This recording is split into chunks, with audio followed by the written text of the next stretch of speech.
Welcome to Conversations with Dr. Skip Mason, pastor, preacher, historian, author, teacher, librarian, archivist, world traveler, collector, family historian, avid reader, and creator of the popular Vanishing Black Atlanta Facebook page. But a lot of folks who love history. Most importantly, he's our dad who loves his family and who taught us the importance of our history and having important conversations. Join him now for this episode of Conversations with Dr. Skip.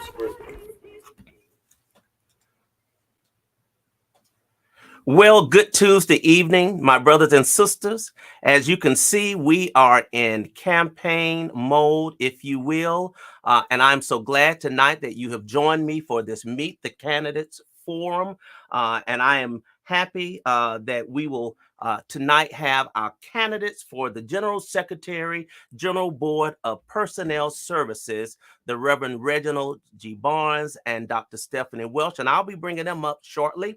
But let me greet all of you this Tuesday evening, and I trust and pray that you're doing well. And we certainly encourage you to take a moment and to hit your share button and share it with other members of our church.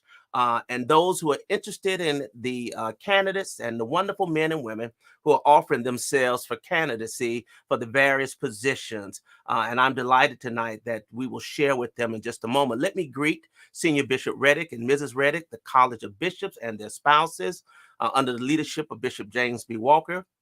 And let me also greet my bishop, Bishop Thomas Lewis Brown Sr. and Dr. Louise Baker Brown, and to greet Dr. Teresa Duhard for her tremendous support.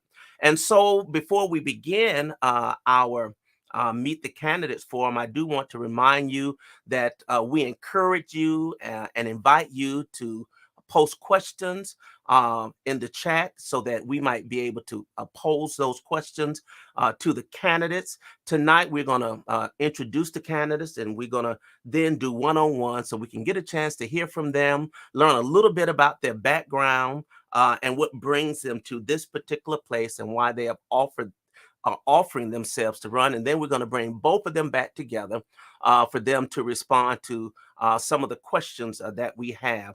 And so tonight, I am very pleased to present to you our CME Church family, the Reverend Reginald G. Barnes Sr., who is the pastor of the Brown Memorial CME Church in Louisville, Kentucky.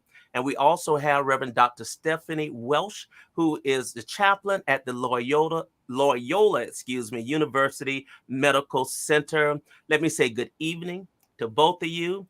And I am so delighted to have you here. And somehow you both got the memo to wear blue tonight. Good evening, Dr. Skip. It's good to see you. Thank you. Good evening, Reverend Barnes. It's good to see you. Good evening, glad to have you both. And so, as I said, we're going to do alphabetical order. And so I'll spend a little time with Reverend Barnes and Dr. Welsh. I'll bring you back up soon, okay? Reverend Barnes, good to have you here. Good to be here. Thank you. You are offering yourself, of course, as a candidate. And let me also run the banner at the bottom. So those of you who are not familiar with what this department does and what the position does, this is pulled directly from the CME website. And so you can go to the discipline, go to the website and learn a little bit more. But Reverend Barnes, would you just begin by telling us a little bit about yourself? And I know with you and I'm sure with Dr. Welsh, there's a whole lot that you could share.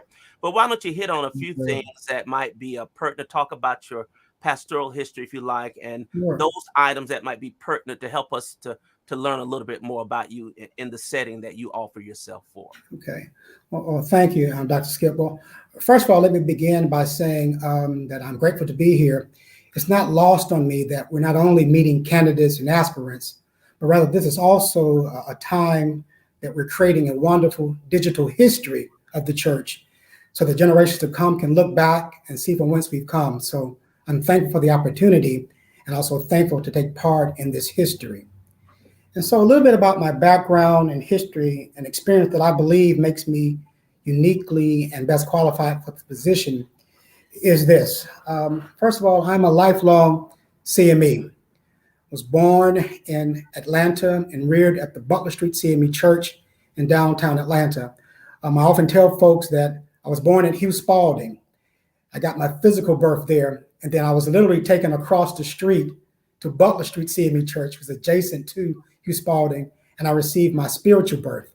And it was there under the leadership of men and women like Dr. Lewis W.J., Bishop Thomas L. Brown, the Reverend Chestina Delaney, the mother of Henry Delaney, that I developed my love for God and for the church. It was also there under the leadership, lay leadership, people like Leo Pinkett, Attorney Donald Hollowell, Barbara Campbell, who was at Shi Temple, Evelyn Brown at Hosey Temple, that I developed my love for community. And so from those mentors and those role models, I developed a philosophy of service above self. And I've been practicing that ever since. I'm married to the former Shonda Collier. We met when she and I were 12 years old. She was a member of Hosey Temple, CME Church, and we formed a relationship and a bond at the Christian Leadership Training School in Augusta, Georgia, at Payne College. 12 years later, at age 24, she became my wife, I her husband. We have two wonderful children, adult children, Dr. Amanda Barnes Eastern and our son, Gary Barnes. While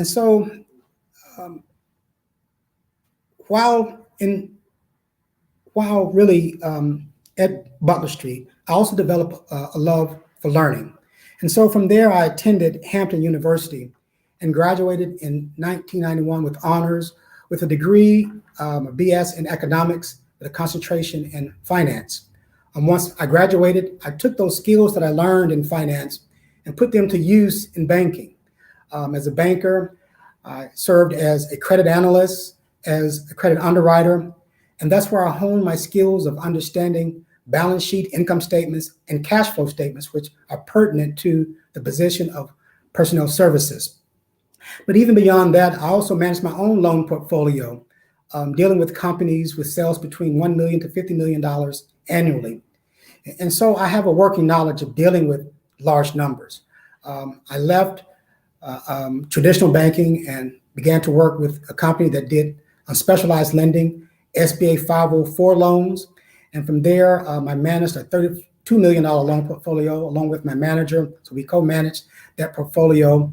And that's also where I began to understand government regulations, which is something else that you need to understand and be familiar with as in the Board of Personnel Services. But then all of that, while I was doing that, I was still involved with the church. I was a steward in my local church, and it was there that I learned the inner workings of our denomination. And then at the height of my financial career, I accepted my call to preach in 2001. And so from there, I attended Phillips School of Theology at the ITC in Atlanta, where I got my master's in divinity. And while in school, I pastored in the rural church, the Midway CME Church in Shadydale, Georgia. Did that for 1 year. Then for 6 years, I spent time in a suburban church, the St. James CME Church in Columbus, Georgia. And then 6 years in an urban church in Atlanta, the West Side Community CME Church. And then for the past 8 years, I've been at Brown Memorial CME Church here in the 2nd District under the leadership of Marvin Frank Thomas Sr. And here at Brown, we've been able to pay off our mortgage. We did it in early, so we cut 24 months off of that mortgage, saving us thousands of dollars in interest.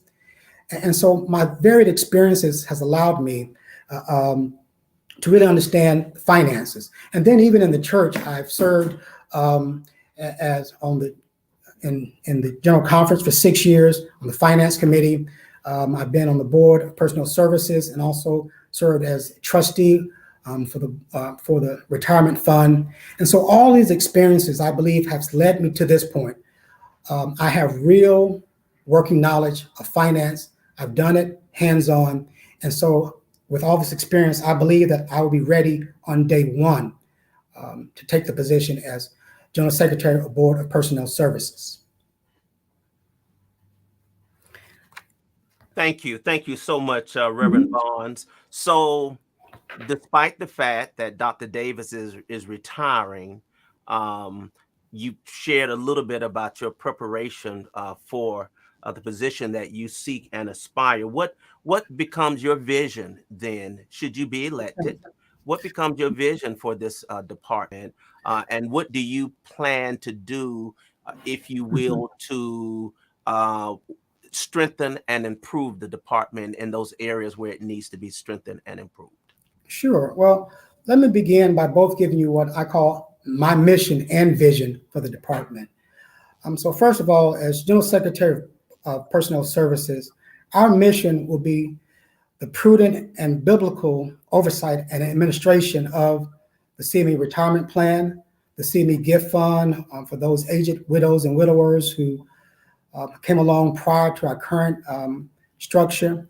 It'll be the expansion of our already existing self-directed CME 403B retirement plan, and then also overseeing the CME Key Person Life Insurance Plan, as well as the Directors and Officers Insurance Plan. And so that'll be my mission: judicious, prudent, transparent oversight and administration of our plan.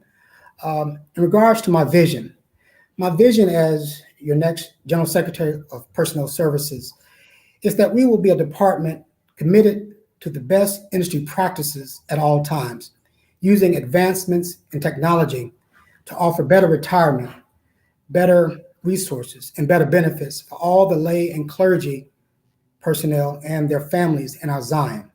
And when I say better retirement, we must manage our retirement plan with an eye for both long-term security and long-term growth by the consistent and continued use of investment strategies that are the best practices in the industry. And what that means is that our investment policy statements that we will draft with all of our portfolio managers will clearly state our goals and objectives and articulate our position on asset allocation, risk tolerance, and liquidity requirements. I also believe that in terms of better retirement, we must be a part of the onboarding process at the very beginning.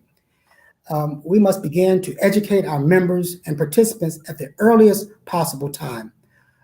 When a preacher is admitted on trial, we must be a part of the bishop's course of study in year one, right? Telling them and walking them through the process of enrolling into our plan.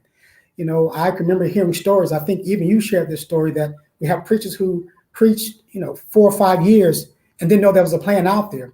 And so they missed out on those years of having investment. So we must do a better job of that at the onset, at the onboarding, letting those individuals know what's out there and getting them the information they need. When I signed up for the program, I enrolled, and then I got the materials explaining the program. Well, I think that's kind of backwards, right? We have to begin to do the training at the beginning. As soon as a clergy or lay person is employed, we need to be working with our presiding elders, our bishops, our ministerial examination boards to make sure that we are part of that onboarding process. They know from day one what benefits they have. They can sign up for them electronically.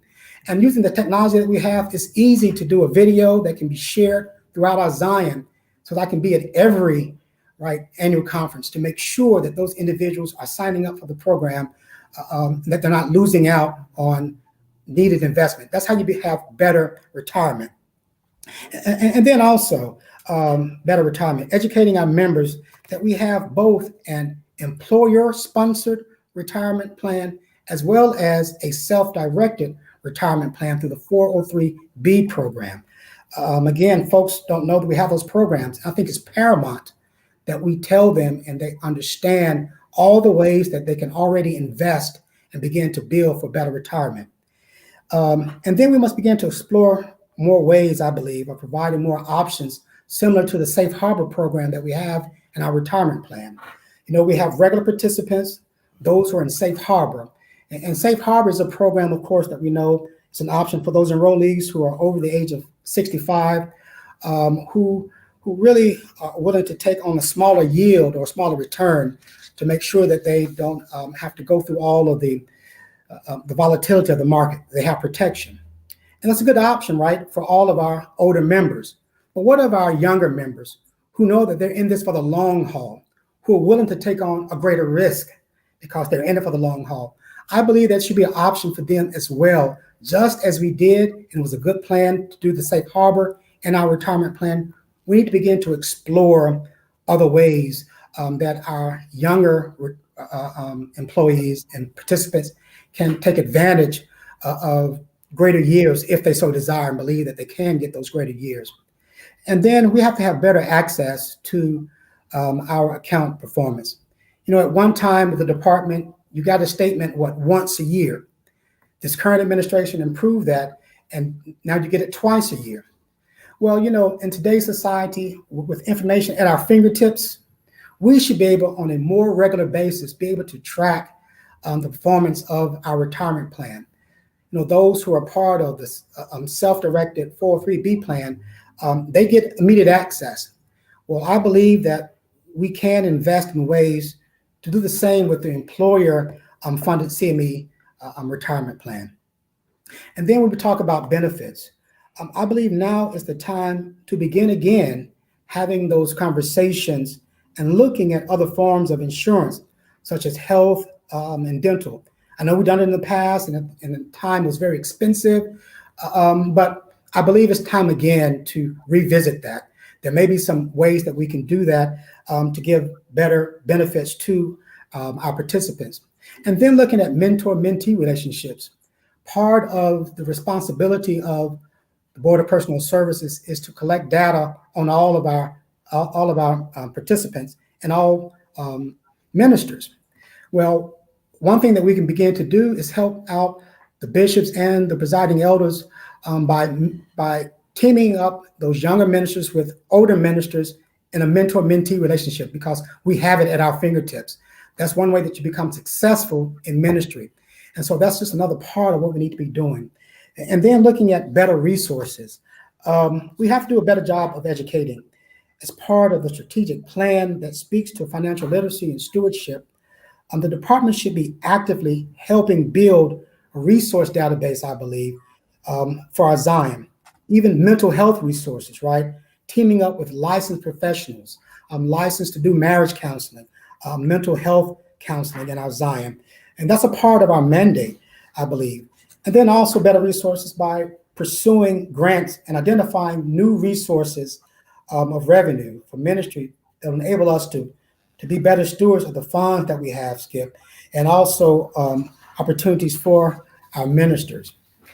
And then finally, just really returning to what has been mandated for the department and the discipline as set by our delegates at the General Conference. We have to begin again to really expand programs, which includes concerns for ministries in terms of support and maintenance. And that comes directly from our discipline, counseling, welfare relief, pre and post-retirement assistance, retirement and survivor benefits for all CME ministers. And so that's just part of my vision, that we get back partly to what we're doing, but then using technology, making sure that we communicate well with all of our participants so they know from the very beginning that they're not missing out, on any funds, not missing out on the opportunity to gain interest and to have better retirements. Thank you. Thank you very much. I appreciate you sharing that. And we're going to come back to you shortly and share in some questions and follow up. Again, this is Reverend Reginald G. Barnes Sr. I am now going to bring to the screen Reverend Dr. Stephanie Welsh, who is the chaplain at the Loyola University Medical Center. Dr. Welsh, so good to have you on today. And I would ask you the very same questions that I asked Reverend Barnes, and that is to tell us a little bit about your backstory. Sure. And what brings you to this point professionally, and then we'll talk a little bit about why do you seek the position and your vision for the position. Okay? Absolutely. All right. So Reverend Dr. Stephanie Welsh, in addition to being a chaplain at Loyola University Medical Center, I am actually the manager of the spiritual care department for LUMC.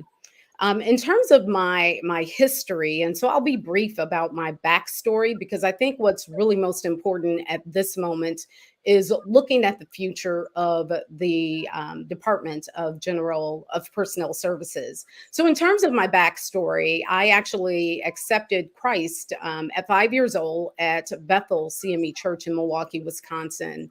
I spent a number of years in the CME Church, left the CME Church, and ultimately came back and accepted my call to ministry. What's really most important is my experience. I have a master's of business administration, so not only do I have experience, but I went back and got the education to support my experience. My emphasis with my master's of business administration was in human resources. And so in terms of the Department of Personnel Services, I am able to expand the services that are currently being offered. I have served as pastor for 8 years in the CME Church, and happened to actually bring one of our churches out of foreclosure. So I have the experience, I have the education. I am a woman of integrity, a person of transparency. I believe that communication is key, which has certainly been lacking, I think, in this particular space. And I believe in excellence. I have yet to fail. Let me put it that way. I have yet to fail, and I look forward to moving our institution forward in this space of retirement. I think it is absolutely shameful that we have had pastors who have dedicated their lives in service, not only to God, but to the CME Church, and then get to the place of retirement age and find that they are unable to retire because they have participated in a plan that wasn't transparent, quite honestly. They participated in a plan that in the end, the service that they provided, the commitment that they provided, they found themselves in a place where they were unable to retire. And so what ends up happening, we end up with retired pastors who have to continue to pastor as supply pastors because the retirement plan failed them. It is absolutely despicable, quite honestly, to have a plan that would only provide details of one's retirement on an annual basis and then on a biannual basis. And so pastors really had no idea what was happening with their funding. I know that one of the things that you were going to ask me about was my vision. My vision for this role, and I'm not one who spends a whole lot of time talking because I believe that talk is cheap. I believe that action is what's most important. And so in terms of my vision, my plan for the Department of Personnel Services, my plan is this. First and foremost, it's transparency. Secondly, it is absolutely imperative that we move our retirement fund from the kind of funding we have in place right now, where quite honestly, I think one person may be responsible for where the funding goes. We ought to be in the 21st century as it relates to our retirement plan. And that is specifically providing pastors options through plans that have been around for years, trusted plans like a Vanguard or Fidelity that provides pastors and churches not only the ability to have access to their plan 24/7, but have the ability to contribute to the plan on a monthly basis or biweekly basis, quarterly basis. It is absolutely shameful that our church raises funds for their pastors at the annual conference, and in some instances, those funds are not contributed to the person's pension plan until December, which means those pastors have lost out on the ebbs and flows of the market, which means that if there was any opportunity to make any gains, they have lost those gains over a 6-month period of time. Can you imagine what it might be like to be able to participate in a plan where every single month your church is able to contribute on your behalf. And not only that, at any given point of the day or night, you're able to actually go into your plan and take a look at how things are progressing. In addition to having 24/7 access, imagine pastors who are actually able to connect with professional advisors, not leaving the decision up to an individual or a board of fiduciaries who have limited experience in the space of retirement, but to be able to connect with people who can help guide them in securing their financial future as it relates to retirement. It is my hope, my goal, and my plan to ensure that our pastors, those who are coming up behind us, are able to retire with dignity and leave a legacy for their family. And sadly, that oftentimes is not the case in our today environment. In addition to that, and I love the fact that the other individual spoke of a health insurance plan.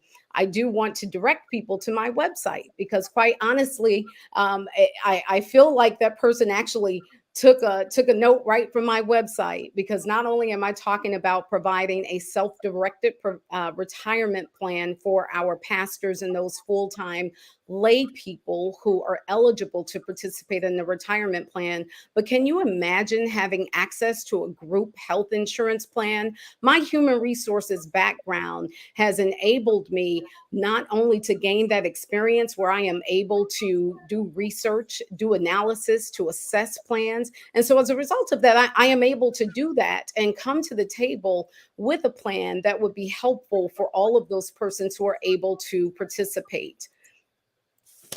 We talked about, or I heard that there is now work in terms of providing individuals access to counseling. I think it's absolutely shameful that throughout the years, our pastors and our laity who are full-time employees or even part-time employees do not have access to an employee assistance program that would give them access to counselors, that would even give them access to life coaches and access to health insurance and guidance. So that is my plan, ultimately, to ensure that we are not wasting money in the current plan. I don't know the details of it. I have not been one who's been groomed by bishops to take over a position. So day one of the things that I would start off doing is conducting an assessment and an analysis of what's happening currently, and then build a plan based on my analysis. So why am I running? Ultimately, it is to ensure that our pastors are able to retire with dignity. Jesus has promised us an abundant life. It is shameful that we retire in lack. Thank you. Thank you very much. You've answered the questions that I shared with you and with Reverend Barnes. So I think that I'm going to bring both of you up now. We have quite a number of questions that we would like to pose to each of you and give you a chance to respond to the questions. And I'm going to put the first question up. The first question reads, given the issues affecting the AME Church with investments, i.e. retirement, what measures are in place or do you propose to make sure that this does not happen to the CME Church? Either one of you can go. Hopefully both of you will respond. Absolutely. I mean, I am absolutely happy to respond first to that question. And I'm sorry, I had Reverend Barnes muted. Okay. Yeah. I was picking up some outside noise. Right. But you're unmuted now, Reverend Barnes. Okay, no. Well, since you started, go right ahead. Go ahead, Dr. Welsh. Sure. Again, it goes back to ensuring that our retirement plan is connected with a viable organization like a Vanguard or a Fidelity, an organization that is able to move the retirement plan into a healthy, substantiated fund, a fund that quite honestly, an organization that quite honestly, should something like that happened to the AME Church, should that happen to the CME Church, if we were with a Fidelity or a Vanguard, they have the money. They've been around for years. I mean, I want to make sure that we are working with a competent institution, right? And not leaving it up to, quite honestly, elected individuals to determine where the retirement of our pastors are going. That is why there are professional advisors out there. And it is absolutely sad and shameful that the AME Church was in the position where they left everything up to one individual to make a decision. And so we absolutely have to have safeguards in place. And so working with competent, well-respected, well-established institutions will help ward against that very issue. Thank you. Reverend Barnes, would you respond, please? Sure. Thank you, Skip. So, first of all, I want to say that my heart and prayers go out to the AME Church for what they're experiencing right now with their plan over some $90 million that has been lost, that perhaps may not be able to be recovered.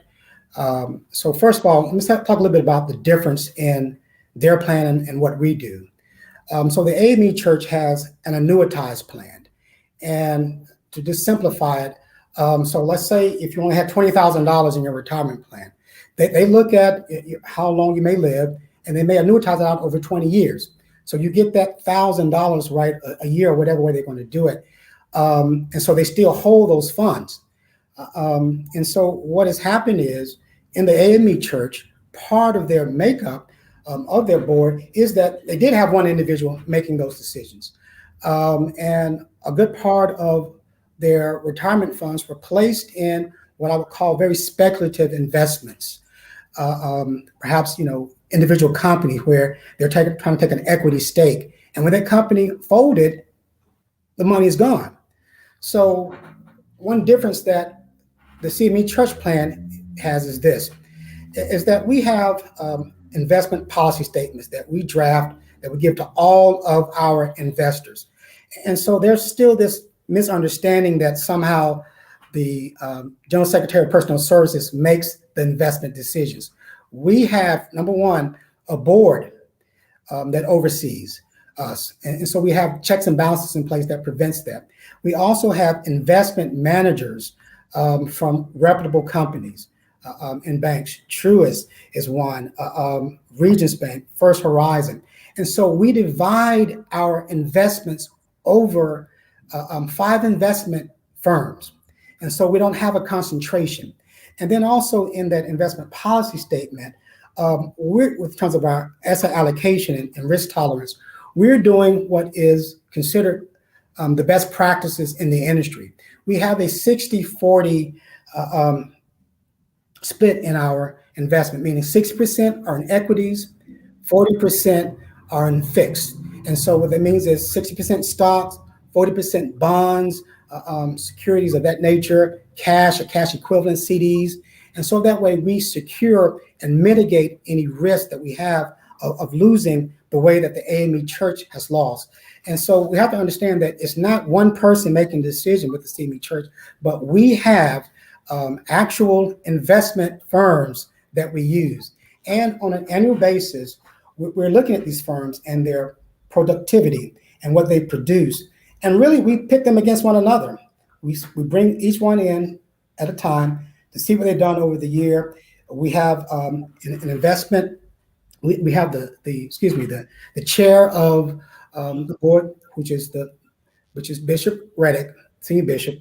We have the general secretary there, as well as plan administration, our advisor. And we're listening to what they've done over the years. We see it, and we're able to make prudent decisions. And so we don't have one person making the decision. We don't have fly-by-night, if you will, investment firms investing our monies. We have money set with individuals or companies that are reputable, that are that can survive something like this. So it doesn't happen with us in the CME Church. So we're mitigated against that.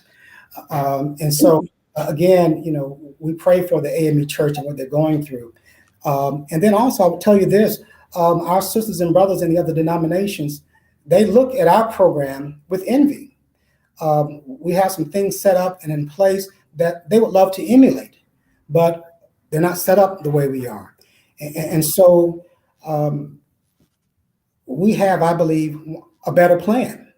And we've been able to have some incredible, I believe, yields. Since I've been a part of the plan, I started pastoring in 2001, we've only had 4 years of negative returns. And in fact, I don't want to steal any thunder from Dr. Davis, but this year we'll report our largest gain in the history of the plan. We've had yields of 15%, 10%, 11%. So we're having greater returns this year that we're going to report, even in a time of economic turmoil and a time of political chaos. Our plan return was great. And then even our existing, for a lot of people don't understand or know about, our self-directed plan for the 403B program, it also has done quite well. And in fact, in some cases, our retirement plan has outperformed the 403B plan. Mm-hmm. And so again, it is making sure that we have the necessary audits in place. And we do an audit every year, not just of the CME retirement plan, but also of the department. And so we have in place those stop guards that will prevent this type of thing. And one thing that we can do. Let me. I would. We got quite a number of questions. Yeah, can I respond to something Reverend Barnes has said? Yes, go right ahead. Okay, so this is lovely, and I'm so happy we have the opportunity to engage with each other. But one of the things that I think it's important for all of us who participate in the retirement plan to understand, and here is this. What I heard Reverend Barnes say was what we have done, meaning those persons who are responsible for the plan, the wealth managers who are engaged in providing direction to those persons who are in charge of the plan, which means that we have taken the power from the people. What has happened in the CME Church, not you directly, Reverend Barnes, but what has happened in the CME Church is that the CME Church has literally ripped the power away from the people to make a decision for themselves as to where their funds go, utilizing a well-respected, well-established, competent organization. Again, I don't care if it's Fidelity. I don't care if it's Vanguard. I don't care if it's JP Morgan Chase. I don't care if it's Principal Financial Group. Those are people who do this work every single day. And again, I have a couple of different funds. And guess what? I am able to use my cell phone because I have an app on my cell phone where I am able to look at how my retirement plan is doing every single day. We do not have that in the CME Church. And we have talked about moving into the 21st century for years. Technology is key. We don't have that. It frightens me to know that someone else is making decisions on behalf of pastors as it relates to their retirement. And I don't know how many wealth managers we have because I'm not on the inside. I haven't been given those details.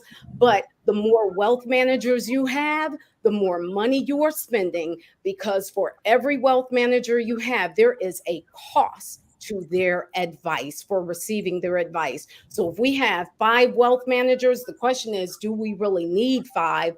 Whether we have about $40 million in our retirement plan. So if there are people who are envious of us, God bless them for their envy. But here is the concern I have. The concern I have is that our retirement plan, our current retirement plan, just as was the case with the AME Church, it is absolutely not held to ERISA standards, right? It is not held to the regulations of the government. And that frightens me, because what it says is that our plan is at risk in the same way that the AME Church's plan is at risk. And so, in as much as there are statements that we write, I'm certain that the AME Church had a statement that was written every single day. A statement in my view is nothing more than words on a piece of paper.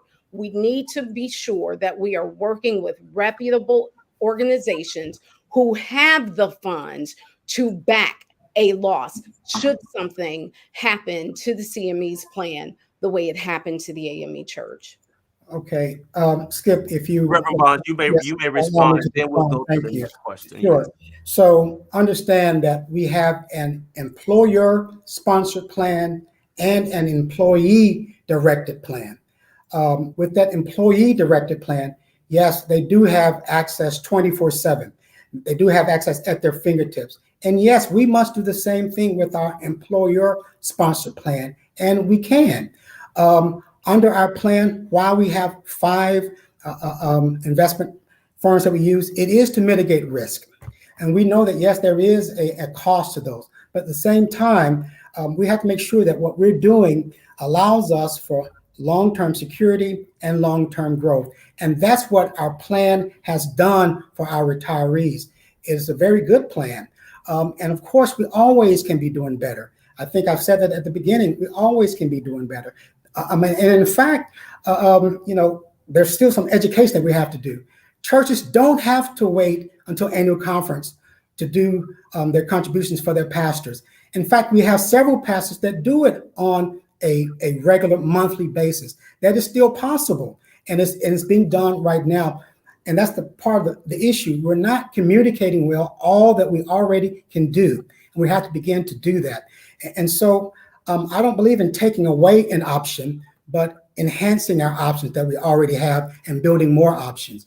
Under our employer retirement plan, there should be another option for those who want to take on more risk, just like we have the option of safe harbor for those who want to take on less risk. We have to educate our folks about our 403B plan that is self-directed, that individuals can have, that we're not doing that. And that's part of what we have to begin to do. And that's part of, I think, even part of our strategic plan, that we have to begin to communicate all that we have and do even more. And we do follow ERISA. So to say that it's because I'm on the inside, that's not the case. All this is available to all, but it hasn't been done. There's no secret that we're keeping from anyone, no secret that the church is keeping from our retirees. And we can and will do a better job of that when I become General Secretary of the Department of Personnel Services. Let me put the next question up, and then if you want to tie in a response. In your opinion, what is the biggest financial challenge facing our denomination today? What is the biggest opportunity? Dr. Welsh, I'll ask you to respond first to this, and then Reverend Barnes.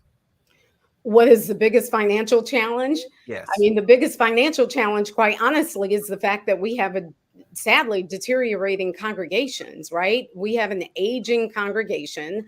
I believe that young people have lost faith and hope in the church in general, right? That's not just the CME Church. I mean, this is an issue that's plaguing many denominations. And so financially, I mean, I believe churches primarily rely upon the funds of those persons who attend church. So we're relying upon tithes and offerings, which should not be the case, right? I think that there are certainly other opportunities. I mean, certainly I heard Reverend Barnes speak to to grants that are available. Certainly, I'm actually working with an institution right now who's doing a study that ended up getting a $1 million grant to do a study on rural churches and provide some financial support to those churches through that grant. And so grants are certainly one way to do it. But the other thing is to take a look at the assets we have. I mean, if we have churches that are aging and smaller congregations, and if the building itself is an asset that can be sold, I mean, I think that we have to take the opportunity to capitalize on that and sell those buildings that we might be able to secure some finances from. I mean, again, that's not a long-term solution because you don't want to sell all of your assets, and you can certainly not, you can't save your way in terms of reducing expenses to a place of growth. I mean, you can't do that. But I think it is absolutely imperative that we take a look at the assets that we have. Are we spending out too much money? I mean, if we have aging congregations who can't afford to keep up the churches that they're in, again, merge churches, sell those assets. That will bring some funding, at least in the short term, into the institution. But then take a look at those funds and figure out where to invest those funds so that other churches are able to utilize that source of income. And certainly I've heard, and I think that, one of the things that I've said for years, right? Because here's the thing, none of us are going to be here forever. Everybody dies, right? It makes no sense to me that we don't own, whether it be a funeral home. I'm sure there are some funeral directors. Why aren't we investing in some funeral homes? Why aren't we investing in crematories? And so that way, for those individuals, again, everybody's going to die. Everybody needs a funeral. It would be, I think, powerful, particularly in our larger urban cities, to have funeral homes or crematories that are owned by the CME Church. That creates certainly income for the church. Of course, you have to be careful of commingling funds, but that is an opportunity in terms of increasing income. Thank you. Reverend Barnes. Okay. Thank you, Dr. Skip. So when looking at some of the biggest financial challenges our denomination face, I think there are many. Having pastored in the rural, the suburban, urban, and downtown churches, it's afforded me opportunity to see what the real needs are. We have pastors who have charges that aren't able to pay their 12%. And in some cases, we have pastors who forego their retirement contributions to make expenses or to pay expenses. And that's a real thing that goes on in our church. And I know pastors who have done it. And so definitely having churches who are able to make these payments, to have monies to take care of their expenses is real. When you look at our current economic climate, with the war going on overseas, the Federal Reserve raising rates, which means what bond rates are going to go down, inflation, supply chain issues, cost of living increase, healthcare, COVID. These are all challenges that, of course, that our denomination faces. But the big opportunities that we have, though, I think, to meet those challenges are many. Number one, again, education and training and leadership development. I've talked about pursuing grants and identifying new resources of revenue for ministry that enable us to be better stewards of the funds that we already have. Use of cost-saving technology. This meeting that we're using here is one good way to do that. Then operational excellence, and that means, looking for the best practices in all that we do, looking for the best candidates with the best background and the best experience and the best knowledge in particular ministries or fields that align with our strategic priorities of the church. One good thing that's going to come at our general conference is our strategic plan. And there's been so many things that they've done and that we're going to see come out of that. That's really going to work, I think, well for the church, bringing us together where we can find some synergy, where we can find areas where perhaps there's been overlap, and then we can have some cost savings there. And then also being open to listen to those who know better than you.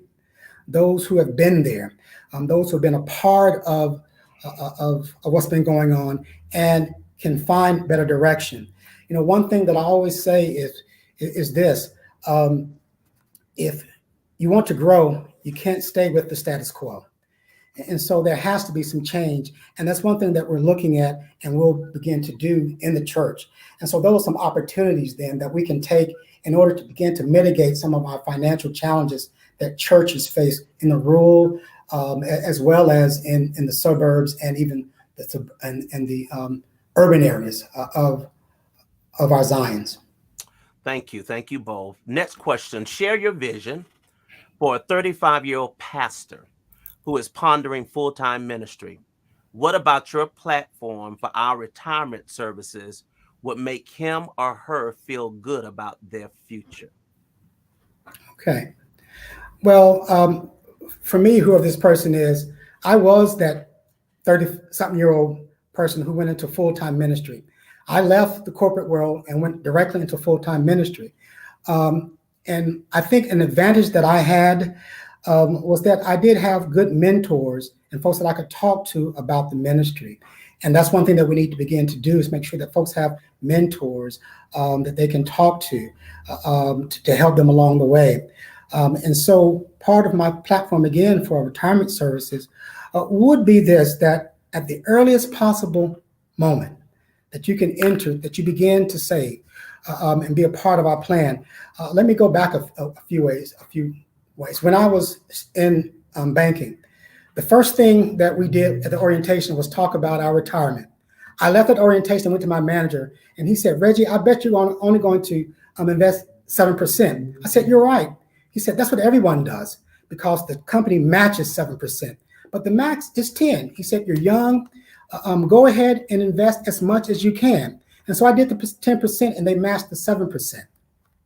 Then I asked him, I said, "What should I invest it in?" And that's where he stopped me and said, "Reggie, you need to go see an investment manager or a financial planner to help you in your particular situation." And so what I would say to you is this: let's just go back to Finance 101, right?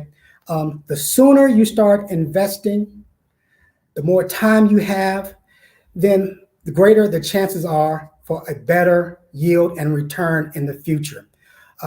That's what so many of our pastors have missed out on. They didn't start early enough. We know with compounding interest, right, that the more you save, you begin to make interest on interest. So the earlier you start, the better your future can be. And then also it's with consistency. I've seen in my ministry over 21 years, talk with individuals at pastors' conferences that I've gone to, that sometimes they skip a year. You can't do that. You can't do that. You have to make sure that every year that you're consistently investing in the market. We know that the market historically rises, and that there will be the ups and downs in the market. But over time, the history states that you will have better returns. And so the earlier that 35-year-old begins to invest, who's pondering full-time ministry, the better you are. And then too, for this person who is pondering full-time ministry, coming aboard with me as your General Secretary of Personnel Services, you're going to get the training at the beginning. You're going to get to know what the plan entails. You're going to hear about the insurance part that is a part of our plan. You're going to get to hear about the self-directed plan that we have. And you're going to have choices that you can make, because that's what we have to do going forward. And that's what I'll do as your next Personnel Services Secretary. Thank you. Dr. Welsh, would you like to respond? Absolutely. Once I am elected General Secretary of Personnel Services, I absolutely will commit to ensuring that the communication that has been lacking over the years ends. And that is that you will actually not have to wonder whether or not there was a 403B plan, because surprisingly, I've been back in the CME Church for well over 15 years and have not known that there was a 403B plan. And I believe that has a lot to do with the fact that there's been a lack of communication and a lack of transparency. indeed, you have your age on your side. The benefit of being 35 years old and not, nearing retirement and starting your plan, that works to your advantage, and that you should indeed contribute or be able to be in a plan where you're able to contribute on a consistent basis. So I will agree with Reverend Barnes on that. I think consistency in contributing to your retirement plan is of absolute importance. The other reason that I would say you should vote or you should remain in the CME Church as a pastor, or would vote for me as General Secretary of Personnel Services. Imagine this. Imagine being an individual who pastors in the CME Church, and you have decided that you want to purchase a home, but your only role has been as pastor in the CME Church. You're not bivocational, so you don't have another job that you can rely on in terms of its income. But you happen to pastor inside of a context where they don't have a payroll system. And so not all churches, not all persons who are on the steward board are savvy enough to know that they need to turn a 1099 in to the IRS, or you need to be with a payroll system so that you receive a W-2. So one of the things that I am absolutely going to do is ensure that individuals are able to say to their banker when they go and apply for a loan that, yes, I work for the CME Church. This is when I started. Here is my income, because I am able to prove it to you, not just with my tax returns, which will not work. You actually have to have either a 1099 or W-2. That is one thing that is absolutely lacking. Again, we have a health insurance plan that's available to laity and pastors. I wasn't aware of that. I pastored in the CME Church for 8 years.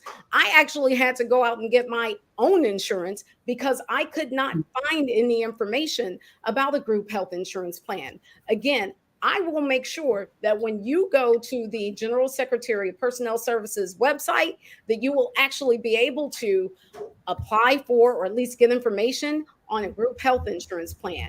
You will actually be able to click a button to go to, again, a well-established fiduciary, a well-established retirement plan.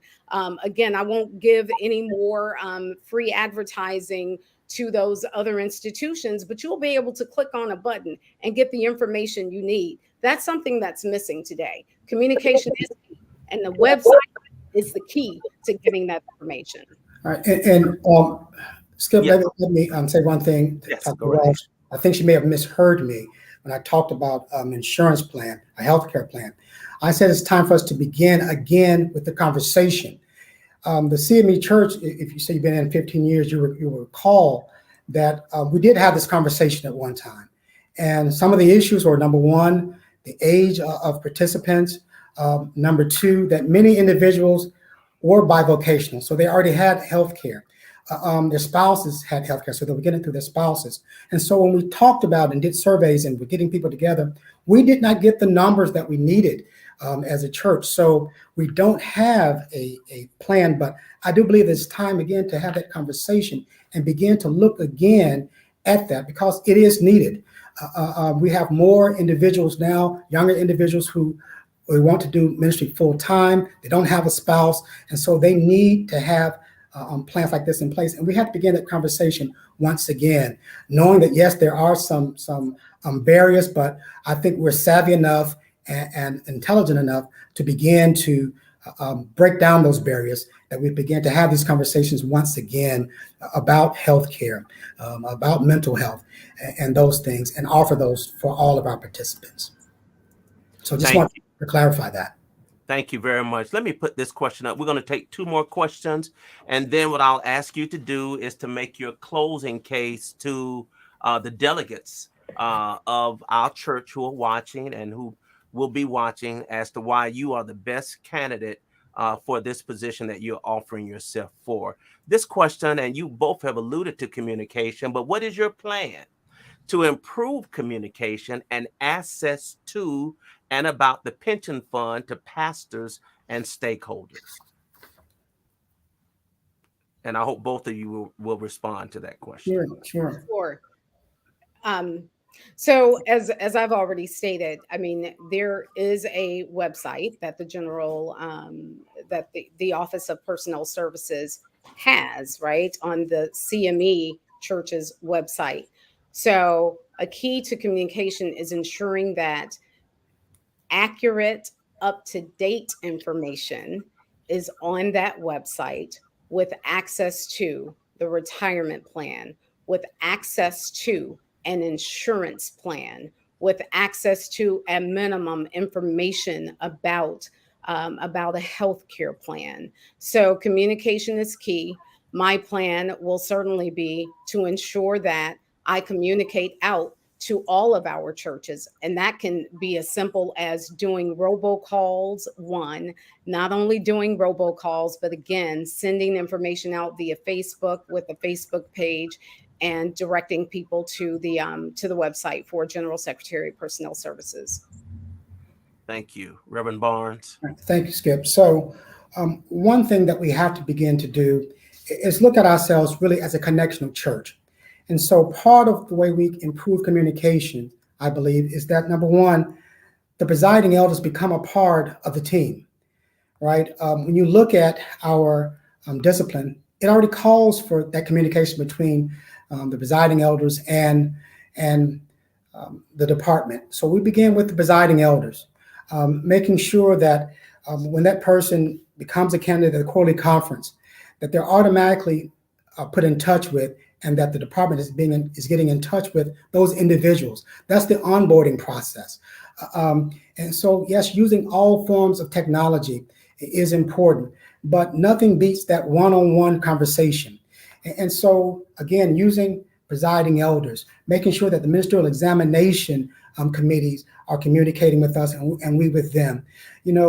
Someone asked, where did the communication breakdown start? I don't know, and it doesn't matter. But I do know where it will improve. And that is when we all take responsibility for our Zion. That's when we, as a department, takes responsibility. That's when I become General Secretary, that I take responsibility to make sure that we're using every means possible to stay in touch and in front of our participants and all ministers. Yes, it's very easy with emails, with robocalls, with email, but also picking up the phone and having a conversation. I think that's a lost art that we have to get back to. And that's something that I will do. And that's something that needs to be done. And so we use all of our resources, personnel, bishops, presiding elders, ministerial examination boards, to make sure that we're getting in front of everyone. Again, Skip, I go back to your example. It's sad that you, for 4 or 5 years, right? I think you started pastoring in '96 or something to that effect, but wasn't part of the plan until much later, five years later. And very easily that could have been rectified, even at a pastors conference where the Board of Personnel Services could be there with a booth, if you will, giving out information. It could have been done at ITC, at Phillips School of Theology, when you go through your classes there, that someone is talking to those individuals who are now, quote unquote, seniors, perhaps about to graduate, that here's the plan, and explaining every part of it. And so that communication starts, yes, with the department. It reaches out to the bishops. It reaches out to the presiding elders. It reaches out to examination board. It reaches out through technology using Teresa Duhart to make sure that we have classes. And then finally, what I like about the fact that we're now at this general conference is that we're going to have this strategic plan come out.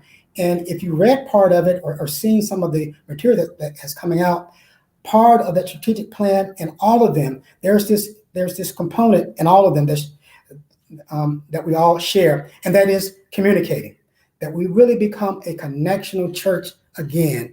And that's how we begin to thrive. That's how you begin to get better access to the pension. And that's how our pastors and stakeholders can feel confident that our department is doing what it's been designed to do, and that we can have a church that is thriving and striving and moving forward in the 21st century. So as the general secretary for this department, a few years ago, there was some discussion about moving the pension fund to the Department of Finance and Investments. Would you care to share your thoughts on that? Because it may Sure. come back up again, I'm not sure. But what are both of you, what are your thoughts on that, please? Sure. I'm quite certain it'll come up again at General Conference. But I'm of this mindset. I look at the two persons who I believe would know better. And that is Dr. Victor Taylor and Dr. Tyrone Davis. I believe I've heard Dr. Taylor on your show at least twice say that he did not think that was the proper thing to do, that they need to remain separate. And if I'm putting words in his mouth, he'll correct me. But I believe he said that twice on your show at different times. Dr. Davis said the same thing, that they should be separate. And he gave more reasons. That there's some things that we have in our plan that are grandfathered in that's good for our plan, and that there's some legal ramifications for those changes. And then not only that, but the plan has done well. And so the two persons who I believe who have been closest to this situation, who know the situation, they don't believe that it should be merged into one or into Department of Finance. And so I think we should take our cues from those individuals. But definitely this will probably be debated at the General Conference. I wouldn't be running for this position if I didn't believe in the department, that I didn't believe that it's a viable department, and that we needed this department in so many areas of our lives to enhance the lives of our ministers and those who are in the program. Dr. Welsh, would you care to respond to that? Absolutely. So, you have a CFO, and then you have essentially a benefits department, if you will, or an HR department and personnel services. And so the retirement plan falls under the line of a benefits plan. So I don't think that the retirement plan should be joined together under the CFO. I absolutely disagree with that. In addition to that, I think, again, that there is so much more that we can do if we look at this personnel services department in the full scope of human resources, right? And so that provides some viability for the department. I don't think the department should go away. Now, I certainly have a perspective on whether this department or the Department of Finance, quite honestly, should be a position that anyone campaigns for. These are professional positions, quite honestly, that should be hired, in my view, right? If I am looking at this from a strategic perspective, I would be looking to hire the most qualified person for the role. This is human resources. The finance department, that CFO position, should not be an elected position, because we run the risk of getting someone in any of these positions who do not have the experience or the knowledge to effectively run these departments moving forward, to really move the departments forward. So that's my personal and professional opinion. Thank you. Let me put this question up. What is your plan, or what in your plan could encourage pastors from wanting to withdraw from the current and future pension plan?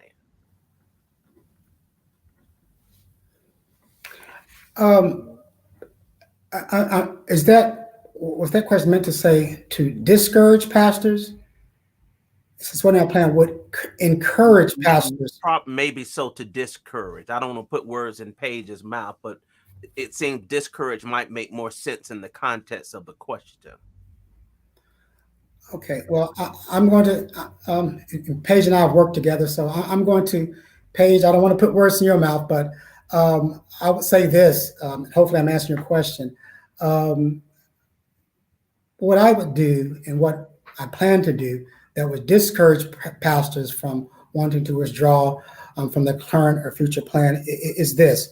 I'm going to make sure, number one, that those pastors are educated about the plan, that they will see on a regular basis thank you, Paige, discouraged. They're going to see on a regular basis what their retirement plan is doing. They're going to know the history of the plan. They're going to know all the aspects, that you get insurance with this plan, that you get disability with this plan. They're going to know what benefits are for your spouses who are part of this plan. And so communicating what the plan has done and where it can go, I think will help discourage individuals. So that's just one part. And then secondly, they want to stay in the plan because they know that it's being managed professionally, that we have professional managers, and we've always had professional managers who are managing the plan and manage it well. They will know that also that they have other options, the 403B plan, that they have so many ways that they can begin to build up their retirement. And it can be done within the confines of our church. And so I believe that's what's going to help individuals or discourage them from wanting to withdraw from the current plan or future pension plan. Thank you. Dr. Welsh, would you like to respond? Absolutely. So what would discourage a pastor from moving out of the current plan is really to move the church and the plan in a new direction. We have been doing the same thing for years, and we've been getting the same results, right? I think it was Einstein who said that to continue to do the same thing and expect a different result is insanity. It is time for us to make a change to the retirement plan and to provide people access, 24/7 access. I hear that there's a 403B plan. That is a surprise to me. If that 403 plan, assuming that's viable, I don't know who it's with. I don't know who it's through, but maybe it would make sense to maintain that plan. But I certainly know in moving forward, I would want to ensure that there is a plan in place that, again, provides 24/7 access to that plan and gives the power back to you give the power to you as a pastor to contribute your funds in the way that you want those funds contributed. You have got to have the power to invest in your own future, as opposed to giving that power over to others who utilize 5 wealth managers to determine where your funding should go. And you get to find out 2 times a year how much money you have. In addition to that, let me say, with regards to a disability plan, I looked at my statement and the disability plan. $9 a month I would receive. That's barely enough to buy a cup of coffee from Starbucks. The other thing is, while it has been said that over the last few years, the CME Church has made great strides in terms of the increase that it's seen in the retirement plan. I looked at my statement, and year over year, I've lost money in that plan. But when I look at my other retirement plan, that I have been investing in, I have been able to, again, utilize the ebbs and flows of the market. And certainly I see where my income goes up and may go down. But again, because I'm contributing on a monthly basis, I am able to capitalize on what's happening in the market every single month. Thank you. My final question. I need to say this. Okay, I'm sorry.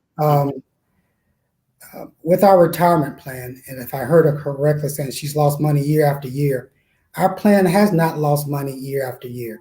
Over the past 3 years, we have made money.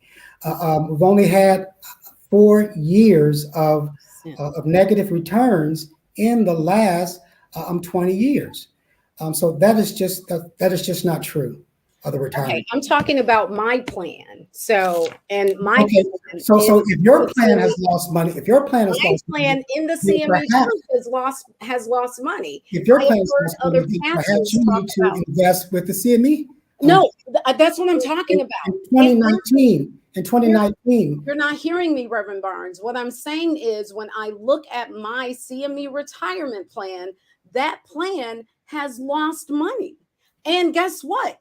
I have no power over where that money goes. I don't know if it's in the 403 plan or what, because I was never given the choice. So if I am General Secretary of Personnel Services, pastors have choices and they have power.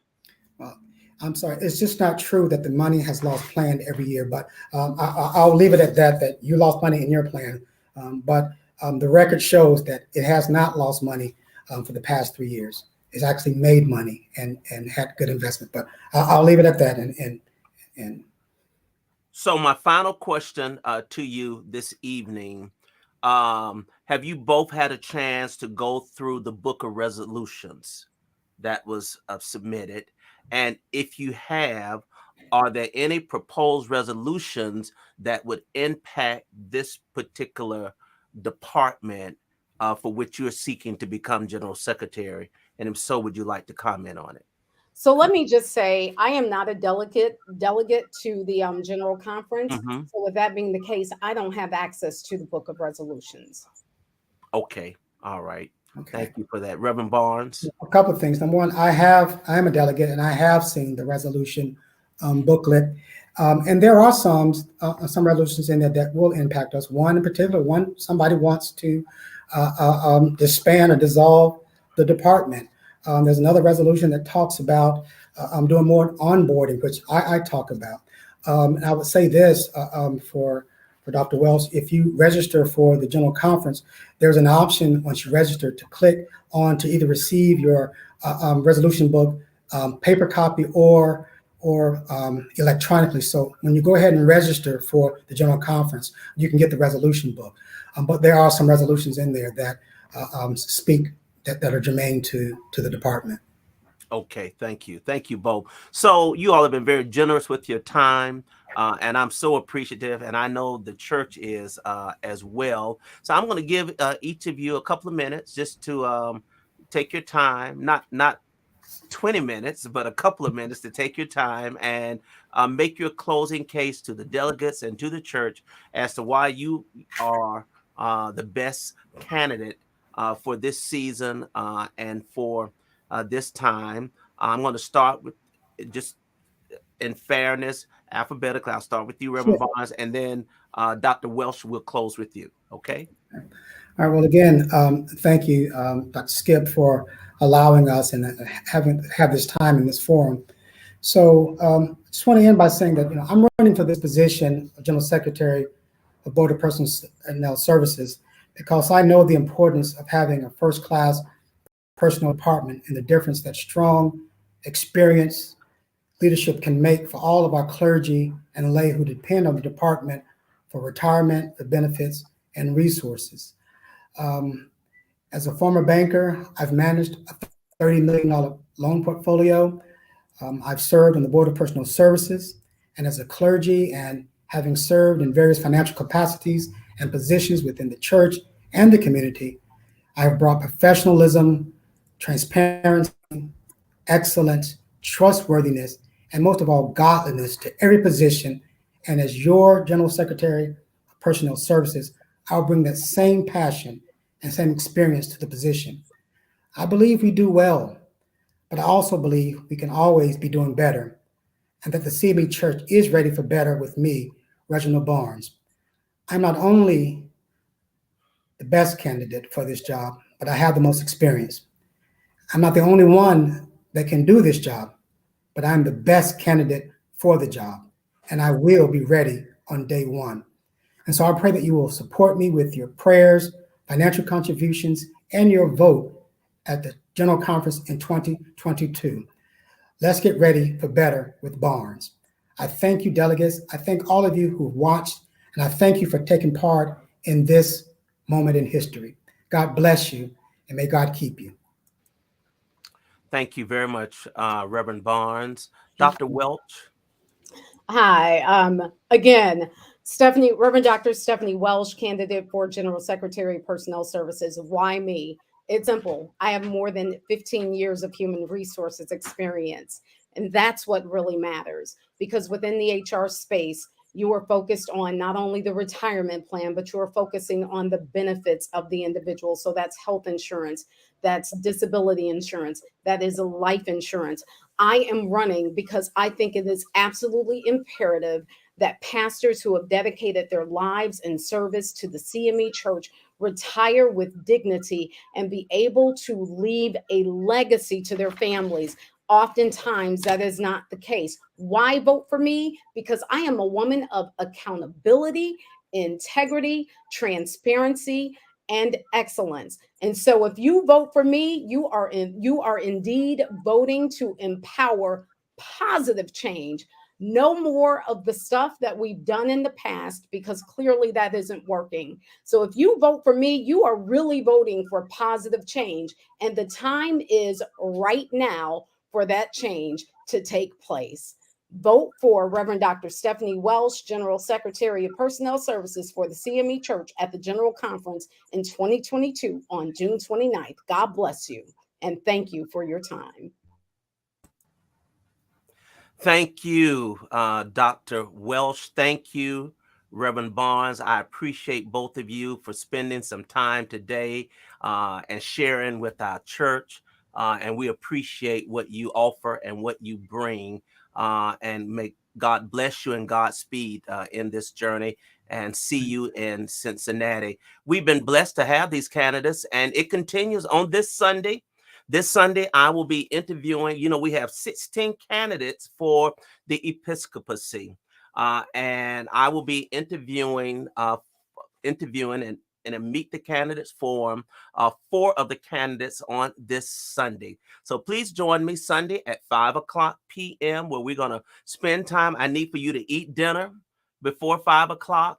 Get you your favorite Sunday drink, your tea or Coke or whatever you drink on Sundays, your communion, and tune in and let's listen to and spend some time with these Episcopal candidates as they come and share their thoughts and their vision for this most important election that we have coming up as we are on the road to Cincinnati next month. May God bless you and may God keep you. And thank you so much for tuning in on this evening. I think that we have been truly enriched. God bless you. Have a good evening. See you Sunday.